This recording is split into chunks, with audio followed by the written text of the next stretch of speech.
Welcome to the deep dive. Today, we're jumping straight into quite a debate. It's sparked by this really spirited piece of writing we found. Yeah, it's pretty passionate. Basically an opinion piece looking back at the 2000s. Exactly. And it's zeroing in on who really gets to call themselves a 2000s kid. The author seems, well, pretty frustrated.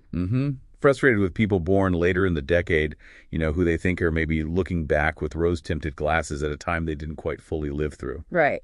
So our mission here in this deep dive is to sort of unpack what the author's actually claiming. Yeah, we want to look at their specific arguments, understand this whole interplay between nostalgia, actual experience, and how we even define a generation. It's about digging into the details they bring up, the difference between how things maybe were in the early 2000s versus how they're, remembered now. Okay, so let's get right to the core of it, the definition. Yeah, the author draws this really distinct line, doesn't she, about who qualifies. They do. They argue pretty strongly that if you were born later on, specifically mentioning after 2004, well, you just weren't there for the key early moments. So you can't genuinely claim that 2000s kid status, according to them. And the way they illustrate this is quite vivid. They use these comparisons. Yeah. Almost makes you wince. Like what? Well, contrasting someone being, quote, busy eating paste. Okay. So a very young child. Okay, yeah. Versus people who were actually old enough to be worrying about Y2K hitting. Big difference. A huge difference in awareness and experience, definitely. And they do it again with Rockin' Rattles. While older kids or teens were already navigating early 2000s pop culture, the internet's starting to shift. It really highlights how different childhood could be even within that same 10-year block. Exactly. So it prompts you, the listener, to think, okay, if I identify as a 2000s kid, where do I actually fall on this author's timeline? And how does that feel? Does it resonate? Does it annoy you? And maybe it pushes beyond just birth year, too, right? Like, what actually makes a generation? Is it just dates, or is it shared cultural stuff, even if experienced slightly differently? That's a really good point. And the author digs into that lived experience aspect more. They really push back against this idea that the 2000s were just, sunshine and rainbows. Right. Not the carefree golden age some might imagine. Not at all. Yeah. They specifically mention some heavy stuff, war, economic downturns. And let's not forget the fashion. Oh, yeah. They call it questionable fashion choices, adding, and that's putting it mildly, which... fair enough. We've all seen the photos, right? But seriously, it highlights that tension, between living through the complex reality and looking back later, maybe filtering out the bad bits. Nostalgia does that. It smooths the rough edges. People who lived it remember the nuances, the critiques, maybe more than those who get it secondhand. Absolutely. Which brings us to the media of the time. The author also takes aim at the idea that all 2000s media was, amazing. Yeah, challenges that notion that it was all gold. How do they back that up? Well, they use specific examples again. They put something like SpongeBob, which is still huge, obviously. A classic. Right. They contrast that with something they just call Aruzha. Now, that's Russian. Means feature-length film? Basically, yeah. But the way they use it, the tone, it strongly suggests they mean something, less than stellar, maybe some direct-to-video thing nobody really remembers fondly. Okay, so not all gems. Not at all. And they do the same with TV contrasting, say, the quality of The Wire, which gets loads of critical acclaim. Still does. Right, versus what they call a whole lot of not-so-great reality TV that was absolutely everywhere back then. The rise of reality TV. That was definitely a defining feature, good or bad. It was huge. And it shows how our memories work, doesn't it? We hang on to the stuff that really hit home, the good stuff, and maybe conveniently forget the mountains of, other stuff. It makes you think, what from our current media overload will people actually remember fondly in 20 years? What will be the SpongeBob and what will be the...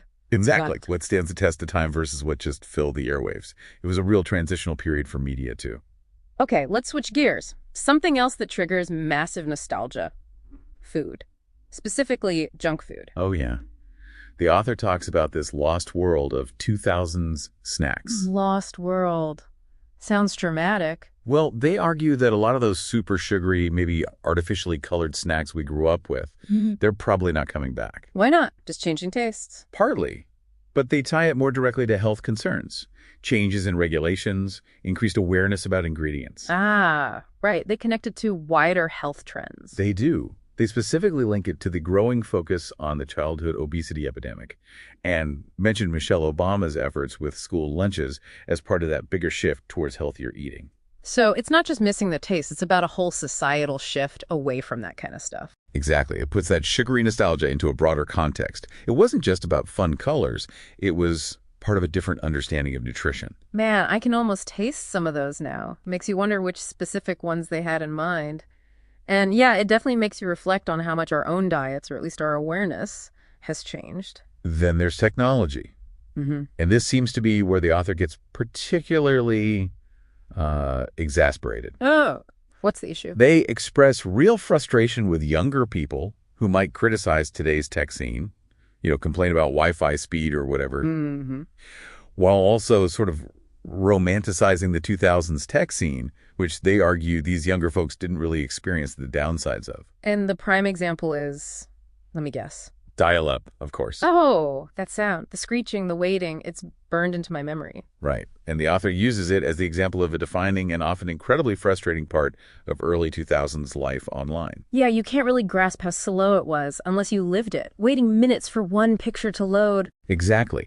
And the author's annoyance seems to stem from that feeling that you can't truly appreciate today's instant connectivity if you didn't endure the dial-up struggle. It's about that lived experience again, isn't it? That lack of first-hand knowledge, they argue, changes how you understand the whole era, technologically speaking. Well, it fundamentally alters the perspective, yeah. It's easy to cherry-pick the cool retro stuff without remembering the day-to-day limitations. Now, we absolutely have to stress here, the author has a very strong opinion throughout this piece. Definitely. Very subjective takes. Their definition of a 2000s kid, their criticisms, Yes. people could easily disagree, and that's totally valid. Absolutely. And just to be clear, our goal here isn't to endorse the author's view or say they're right or wrong. No, not at all. We're just trying to, impartially report on what's in the source material. We want to understand the perspective being offered and the cultural points being raised within it. It's about examining the argument itself, recognizing it's one person's passionate take on a time period. Precisely. Okay, so let's sort of wrap up the author's main thrust. They're basically saying, look, the 2000s were complicated. Yep. Good bits, bad bits, questionable fashion bits. Right, and to really get it, especially its cultural meaning, you needed that firsthand experience of the early part of the decade. That's their key point.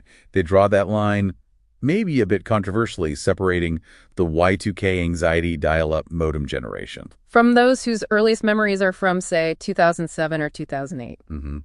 Which leads us to a final thought, something for you, the listener, to chew on. Yeah, think about this. How much does the exact timing of your childhood within a decade really shape how you remember it, how nostalgic you feel? Does being born, say, 3 or 4 years later, genuinely disqualify you from claiming that identity, that connection to the 2000s? Or is there more overlap, more shared experience than this author allows? Think about your own memories, your own formative years. How do they stack up against this particular definition? It's definitely an interesting lens to view generational identity through. Something to mull over.